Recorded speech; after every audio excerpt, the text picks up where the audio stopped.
इसमें बेसिकली दो नजरिए से इस पूरे मामले को देखा जा सकता है।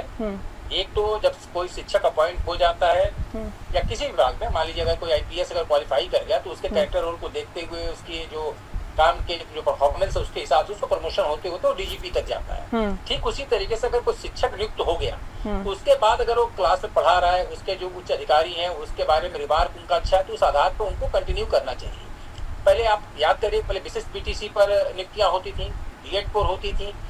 फिर अब उसमें कर सकते हैं शिक्षा की गुणवत्ता को बढ़ाने के लिए LT, super LT, TET, super TET, इस तरह की व्यवस्थाओं को लागू किया गया है। लेकिन मेरा मत इसमें स्पष्ट है कि इसमें दो तरह का चीज देखना चाहिए, क्योंकि विधानसभा चुनाव भी बड़े करीब है और शिक्षक एक ऐसा समुदाय है जो कि वोटिंग बूथ पर काफी मायने रखता है और उनकी तादाद भी ज्यादा है, उनकी सोशल अवेयरनेस भी ज्यादा है। तो ऐसे में अगर शिक्षकों को ये लगेगा कि सरकार उनके साथ नहीं खड़ी है तो इसका खामियाजा भी कहीं न कहीं सत्ताधारी दल को उठाना पड़ सकता है।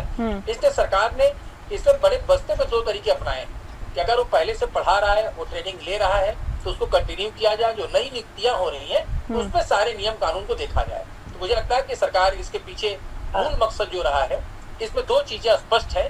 एक तो जो पहले लंबे अरसे से पढ़ा रहा है उसको बीच में व्यवधान न डाला जाए, और दूसरा अगर सुप्रीम कोर्ट के आदेश का अनुपालन करते हैं तो कहीं न कहीं शिक्षक नाराज होंगे और सरकार अगर सुप्रीम कोर्ट के साथ खड़ी होती है तो नाराजगी का सामना